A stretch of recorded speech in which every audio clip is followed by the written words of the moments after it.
Well, good morning. Rose Jamaican fragment. ಆ ಒಂದು ಜಮೈಕ ದೇಶದ ಒಂದು ತುಣುಕನ್ನ ಇಲ್ಲಿ ಎಲ್ ಹೆನ್ರಿಕ್ಸ್ ಅವರು ಹೇಳ್ತಿದ್ದಾರೆ, ಲೇಖಕರು. ಅವ್ರ ಬಗ್ಗೆ ನಾವು ಸ್ವಲ್ಪ ನೋಡೋಣ. L Henriques is A ಪ್ರೊಫೈಲಿಕ್ writer, ಒಬ್ಬ ಸಮುದ್ರ ಬರಹಗಾರ. ಸಮೃದ್ಧ ಬರಹಗಾರ ಅಂದರೆ ತುಂಬ ಒಳ್ಳೆಯ ರೈಟರ್ ಆಗಿದ್ರು. ಯಾರೋ ಎಲ್ ಹೆನ್ರಿಕ್ಸ್ ಅವರು. Some of his short stories appeared in the issues of the magazine Focus. ಇವ್ರ ಬಗ್ಗೆ ಕೆಲವೊಂದು ಸ್ಟೋರಿಗಳು ಫೋಕಸ್ ಎನ್ನುವಂಥ ಮ್ಯಾಗಝೀನ್ನಲ್ಲಿ ಅಲ್ಲಿ ವಾದ ಚರ್ಚೆಗಳು ನಡೀತಾ ಇದ್ದಂತೆ ಇವರ ಒಂದು ಸ್ಟೋರಿ ಅಂದರೆ ಕಥೆಗಳ ಬಗ್ಗೆ.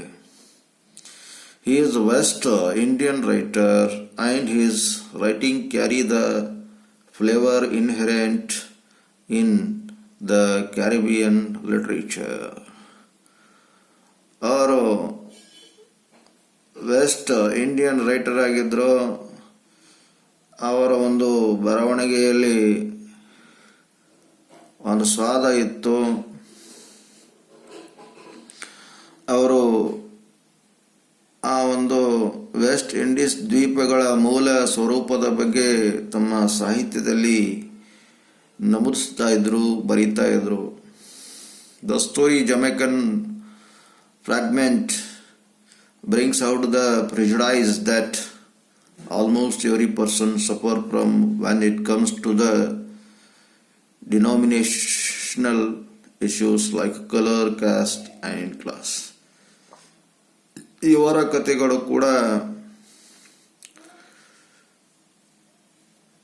ಕೆಲವೊಂದು ಚರ್ಚೆಗಳಿಗೆ ಗ್ರಾಹಕವಾಗ್ತಿತ್ತು. ನಿಮ್ಗೆ ಗೊತ್ತಿರ್ಬೋದು, ಈ ಮೊದಲು ನಮ್ಮ ದೇಶದಲ್ಲಾಗಿರ್ಬೋದು, ಬೇರೆ ದೇಶದಲ್ಲಾಗಿರ್ಬೋದು, ಜಾತಿಗಳ ನಡುವೆ ಜಗಳ, ವರ್ಣಭೇದ ನೀತಿ ಇವುಗಳನ್ನೆಲ್ಲ ನಾವು ಇತಿಹಾಸದಲ್ಲಿ ನೋಡಿರ್ತೀವಿ, ಆಗಿದ್ದಾವೆ. ಇವರು ಕೂಡ ಆ ಒಂದು ಧಾರ್ಮಿಕ ಸಂಬಂಧಪಟ್ಟಂತಹ ಜಾತಿಗೆ ಸಂಬಂಧಪಟ್ಟಂತಹ ಆ ಒಂದು ಬರಹಗಳು ವಾದ ವಿವಾದಕ್ಕೆ ಕಾರಣ ಆಗ್ಬಿಡ್ತಿದೀವಂತೆ. ನೋಡ್ರಿ, ಒಂದೇ ಒಂದು ಪ್ಯಾರಾಗ್ರಾಫ್ ಹೇಳ್ತಾರೆ. Every day I walk a half mile from my home to the rail track line in the morning and from the line to my home. In the evening, the walk is pleasant. You can see on either side red and green roofed walk is pleasant. You can see on either side red and green roofed bungalows, green lawns and gardens. The exercise is good for me, and now and then I learn something from little incidents. ಲೇಖಕರು L Henriques ಅವರು ಪ್ರತಿದಿನ early morning 1 kilometre half mile ಅಂದರೆ 1 kilometre nearly daily morning walking ಮಾಡ್ತಿದ್ರಂತೆ. ಅಲ್ಲಿ ಟ್ರೈನಿನ ಒಂದು ಹಳೆ ಕೂಡ ಇತ್ತಂತೆ. From lines of my home in the evening the walk is pleasant. Walking ಮಾಡುವ ತುಂಬ ಖುಷಿ ಆಗ್ತಿತ್ತಂತೆ, ತುಂಬ ಸಂತೋಷದಿಂದ ಇರ್ತಿದ್ರಂತೆ. ನೀವು ಅಲ್ಲಿ ಮತ್ತೆ ಗ್ರೀನ್ ಆಗಿರ್ಬೋದು, ರೆಡ್ ಆಗಿರ್ಬೋದು, ಛಾವಣಿ ಹೊಂದಿರತಕ್ಕಂತಹ ಬಂಗ್ಲೋಗಳು ಅಲ್ಲಿ ಇದ್ದು ಅಂತೆ. ಮತ್ತೆ ಹುಲ್ಲು ಕೂಡ ಹಸಿರಾಗಿ ಗಾರ್ಡನ್ ಕೂಡ ಅಲ್ಲಿ ಆ ಒಂದು ವಾಕಿಂಗ್ ಮಾಡೋಕ್ಕಂಥ ಸ್ಥಳದಲ್ಲೆಲ್ಲ ಆವರಿಸಿಕೊಂಡಿತ್ತಂತೆ. ಮತ್ತು ಅವರಿಗೆ the exercise is good for me, ಮತ್ತು ಅವರಿಗೆ ಎಕ್ಸಸೈಸ್ ಕೂಡ ತುಂಬ ಖುಷಿ ಕೊಡ್ತಿತ್ತಂತೆ. ಆವಾಗ ಕೆಲವೊಂದು ಇನ್ಸಿಡೆಂಟ್ಗಳನ್ನು ನೋಡಿ ಅವ್ರ ಜೀವನದಲ್ಲಿ ಏನೋ ಹೊಸದನ್ನು ಕಲಿತಿದ್ರಂತೆ. Paragraph 2. One morning about half way between my front gate halfway between my front gate and the rail track, I noticed two boys playing in the garden of the more modest cottage. They were both very little boys. One was 4 years old, perhaps the other 5. The bigger of the two was a sturdy youngster, very dark with mat of coarse hair on his head and coal black eyes. He was definitely a little Jamaican, strong little Jamaican. The other little fellow was smaller but also sturdy. ಆ ಒಂದು ತಮ್ಮ ಮನೆ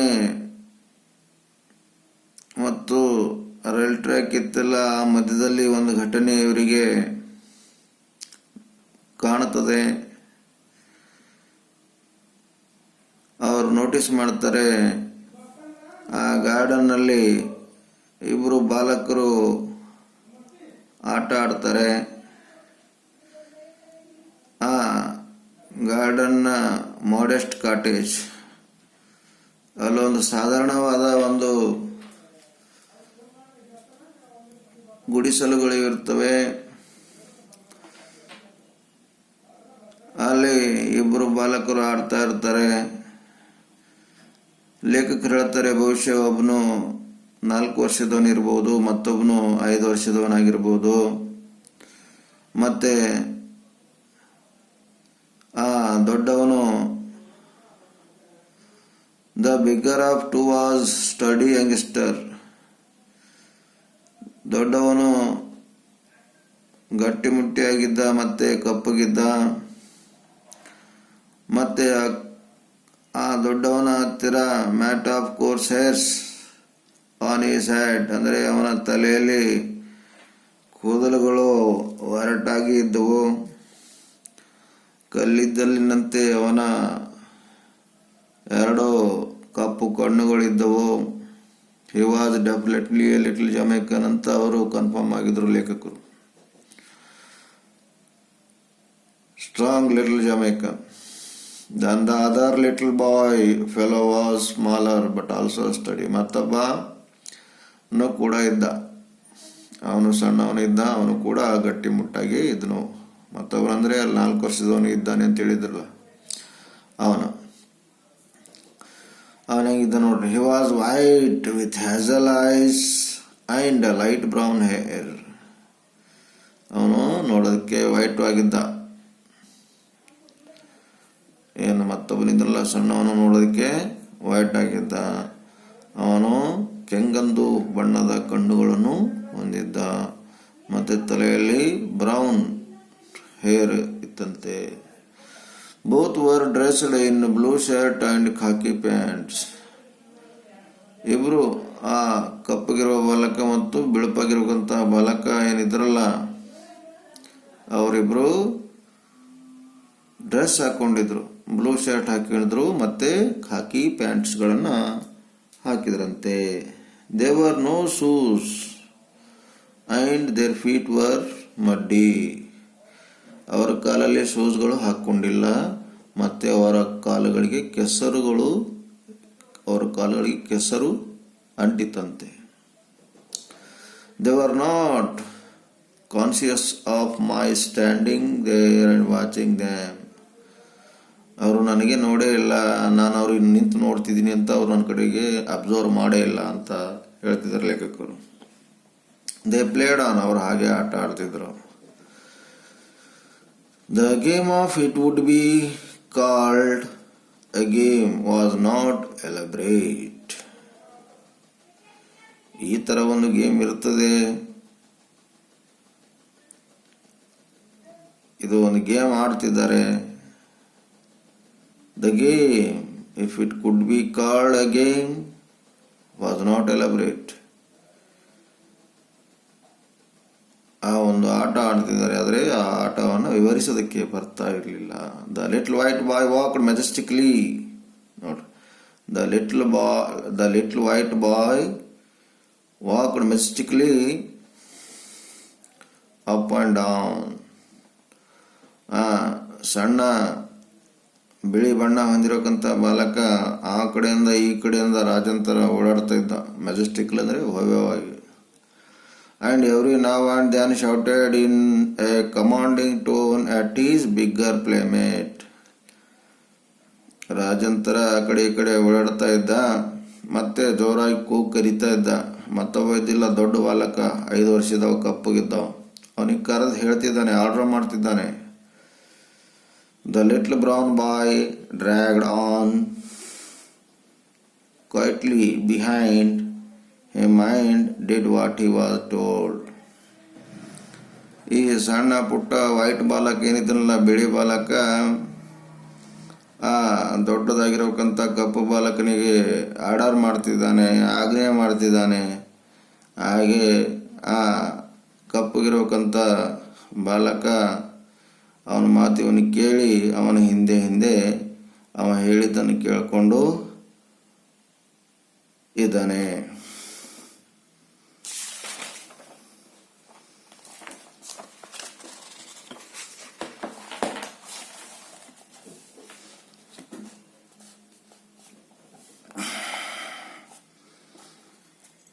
Not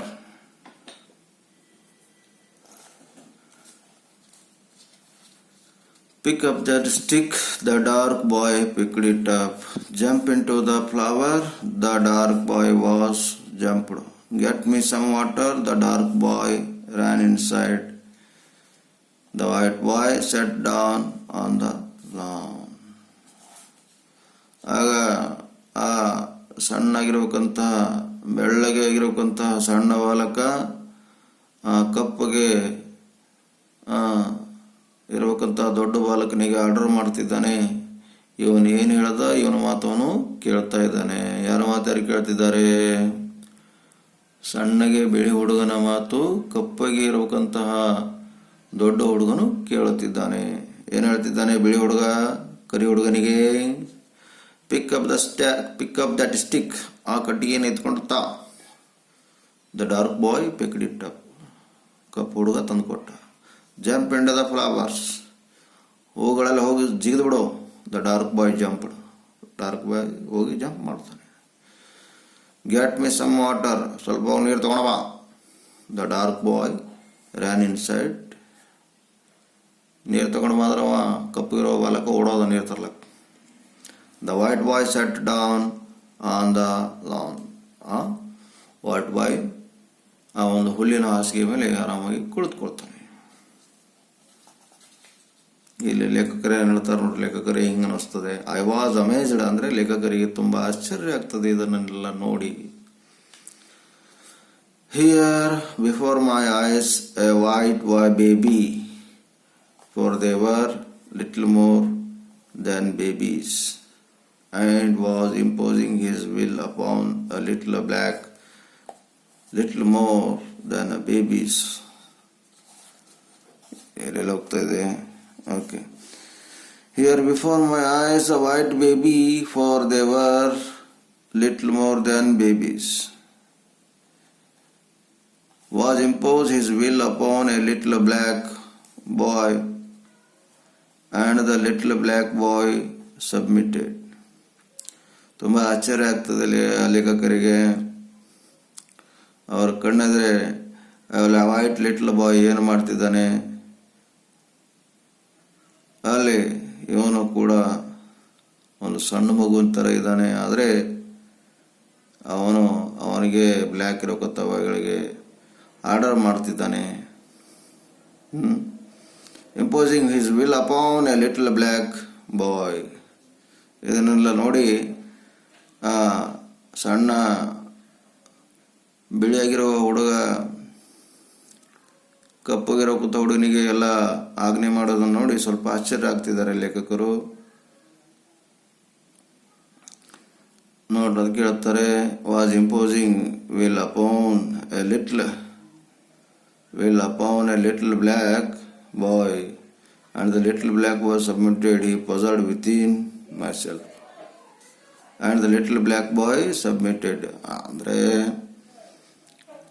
little white ಬಾಯ್ ಏನು ಆವಾಜ್ ಆಗ್ತಾನೆ, ಏನು ಅಂತ ಹೇಳ್ತಾನೆ, ಏನು ಆಜ್ಞೆ ಮಾಡ್ತಾನೆ, ಅದನ್ನೆಲ್ಲ ಈ ಬ್ಲ್ಯಾಕ್ ಇರ್ಬೇಕಂತ ದೊಡ್ಡ ಹುಡುಗ ಕೇಳ್ತಾ ಇರ್ತಾನೆ. I puzzled within myself as I went down the road. ನಾನು ಹೀಗೆ ರಸ್ತೆ ಮೇಲೆ ಕೆಳಗೆ ನಡ್ಕೊಂತ ಹೋಗುವಾಗ ನೋಡಿ ನನ್ನಷ್ಟಕ್ಕೆ ನಾನೇ ಗೊಂದಲದಲ್ಲಿದ್ದೆ.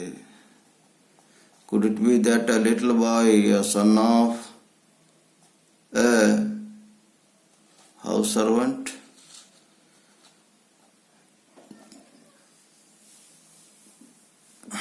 ಆಗ ಆರ್ಡರ್ ಮಾಡೋವನು ಅವ ಏನು ಕೆಲಸ ಮಾಡ್ತಿದ್ದನೆಲ್ಲ ವೈಟ್ ಬಾಯ್ ಕೈ ಕೆಳಗೆ ಲೇಖಕರು ಒಂದ್ಸಲ ವಿಚಾರ ಆಗ್ತಿದ್ದಾರೆ. ಈ ಬ್ಲ್ಯಾಕ್ ಬಾಯ್ ಏನಿದೆಲ್ಲ ಅವ ಹೇಳಿದ್ದನ್ನು ಕೆಲಸ ಮಾಡ್ತಿದೆಯಲ್ಲ, ಇದು ಆ ಮನಿ ಮಾಲಕ್ಕಂದು ಸರ್ವೆಂಟನ ಮಗ ಯಾವ್ದಾನೇನು ಅಂತ ಡೌಟ್ ಬರ್ತಾನೆ. I asked myself no. ಮತ್ತೆ ಅವರಿಗೆ ಅನಿಸುತ್ತದ, ಹಾಗಿರಲಿಕ್ಕಿಲ್ಲ. They were obviously dressed alike. ಯಾಕಂದರೆ ಇಬ್ಬರು ಒಂದೇ ಡ್ರೆಸ್ ಹಾಕಿದ್ದಾರೆ, ಹಾಗೆ ಹಾಕ್ತಾರೆ. ಮಾಲಕರ ಮತ್ತು ಸೇವಕರ ಒಂದು ಮಕ್ಕಳಿಗೆ ಸೇಮ್ ಡ್ರೆಸ್ ಹೆಂಗೆ ಹಾಕ್ತಾರೆ ಅಂತ ಕನ್ಫ್ಯೂಸ್ ಆಗ್ತಿದ್ದಾರೆ. The little dark boy was A neighbours child.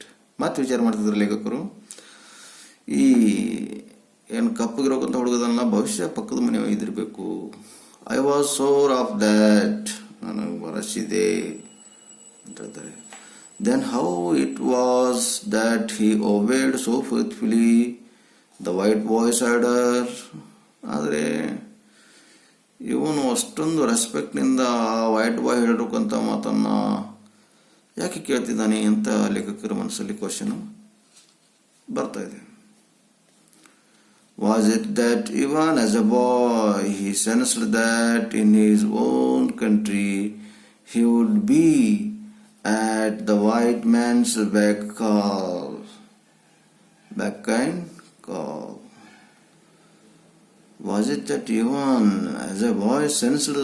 ಅಂದರೆ ಲೇಖಕರು ಚಿಕ್ಕವರಿದ್ದಾಗ ಈ ಥರ ಬಿಳಿಯರು ಕರಿಯರಿಗೆ ಅಂದರೆ ಭೇದ ಭಾವ ಮಾಡ್ತಿದ್ರು, ಇವಾಗೂ ಕೂಡ ಅದೇ ರೀತಿಯಾಗಿದೆಯಾ ಅಂತ ಏನು ಈ ಬ್ಲ್ಯಾಕ್ ಜನ ಇದಾರಲ್ಲ ಇನ್ನೂ ಕೂಡ ಅವರ ದಾಸರಾಗಿದ್ದಾರ. ಬ್ಯಾಕ್ ಆ್ಯಂಡ್ ಕಾಲ್ ಅಂದರೆ ಅವರ ಒಂದು ದಾಸರು, ಬಿಳಿಯರು ಆಳ್ವಿಕೆ ಮಾಡ್ತಿದ್ರು, ಅವ್ರ ಮಾತು ಇವ್ರು ಕೇಳ್ತಿದ್ರು ಗುಲಾಮರಂತೆ. ಆ ಥರಗಿನ ಇನ್ನೂ ಇದೆಯಾ? Could he make a differences between himself and the white boy? Differences ಮಾಡೋಕ್ಕಾಗ್ತಾ ಇದೆಯಾ ಒಂದು ವೈಟ್ ಬಾಯ್ ಮತ್ತು ಬ್ಲ್ಯಾಕ್ ಬಾಯ್ ಬಡವ ನಡುವೆ ಅಂತ ವಿಚಾರ ಮಾಡ್ತಿದ್ದಾರೆ. And could you think that he was going to boss over the black man? I could find no answer. I could not bring myself to believe such a thing, and with my own eyes had seen a little dark boy take order from the little white boy.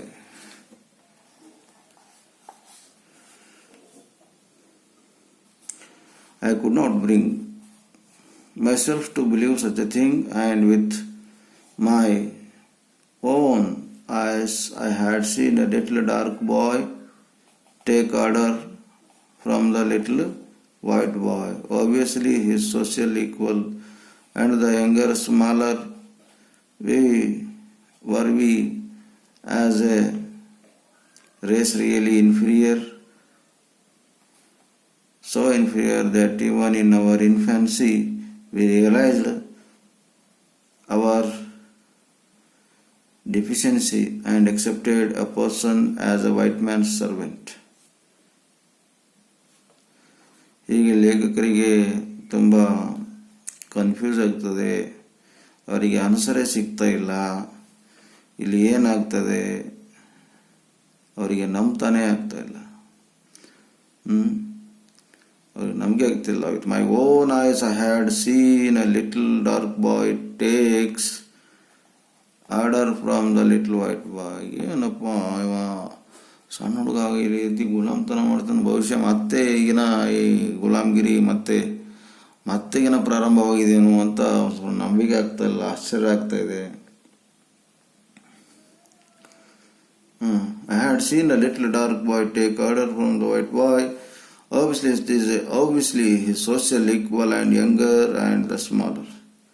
Were we as obviously his social equal and younger? Were we as a race of really inferior? ಒಂಥರ ನೋಡೋದಕ್ಕೆ ಕೀಳುಮಟ್ಟದಾಗ ಕಾಣಿಸ್ತದೆ. So inferior that even in our infancy. ಅಂದರೆ ಇಂಥ ಒಂದು ಘಟನೆಗಳು ನಾವು ಚಿಕ್ಕವರಿದ್ದಾಗ ನಾವು ನೋಡಿರ್ತೀವಿ, ಆದರೆ ಇವಾಗ ನಾವು ಅದನ್ನು ನೋಡೋಕ್ಕಾಗ್ತಾ ಇಲ್ಲ. ಆ ಒಂದು ಸಮಯದಲ್ಲಿ ಆಗ್ತೈತಿ, ಅದನ್ನು ನಾವು ಒಪ್ಕೊಳ್ತೀವಿ. ಪೊಸಿಷನ್ ವೈಟ್ ಮ್ಯಾನ್ ಸರ್ವೆಂಟ್, ಆ ಒಂದು ಸಮಯದಲ್ಲಿ ವೈಟ್ ಮ್ಯಾನ್ ಸರ್ವೆಂಟ್ ಆಗಿ ಕೆಲಸ ಮಾಡ್ತಿದ್ರು ಎಲ್ಲ ಕರಿಯರ್ ಅಂತ. ಆದರೆ ಈಗ ಅದು ನಂಬಕ್ಕಾಗ್ತಾ ಇಲ್ಲ ಅಂತ ಲೇಖಕರು ಹೇಳ್ತಿದ್ದಾರೆ. For a whole day I went on asking these questions to myself. ಆವತ್ತು ದಿವಸ ಇದೇ ರೀತಿ ಏನೋ ಕ್ವಶನ್ ಅವ್ರ ತಲೆಯಲ್ಲಿ ಉಳಿರ್ತದೆ, ಏನಾಗ್ತಿದೆ, ಇಬ್ಬರು ಬಾಲಕರು ಆಟ ಆಡ್ತಿದ್ದಾರೆ ಅಂತ ಲೇಖಕರು ತುಂಬ ತಲೆಯನ್ನು ಕೆಡಿಸ್ಕೊಳ್ತಿದ್ದಾರೆ.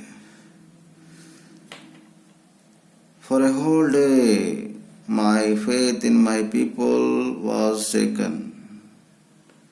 For a whole day my faith in my people was shaken. ಆ ಪೂರ್ತಿ ದಿನ ಅವರಿಗೆ ಒಂದು ಭಯ ಹುಟ್ಟಿಸುವ ಹಾಗೆ ಆ ಒಂದು ಸನ್ನಿವೇಶ ನೋಡಿದಾಗ ಆಯ್ತಂತೆ. When I passed by the afternoon, the little boy was not there. ಮಧ್ಯಾಹ್ನ ಮತ್ತೆ ಲೇಖಕರು ಹೋಗ್ತಿದ್ದರಂತೆ ಆ ಒಂದು ಸ್ಥಳದಿಂದ ಆ ಒಂದು ಸ್ಥಳದ ಕಡೆಗೆ. ಆವಾಗ ಲಿಟಲ್ ಬಾಯ್ ಇದ್ದಿಲ್ವಂತೆ.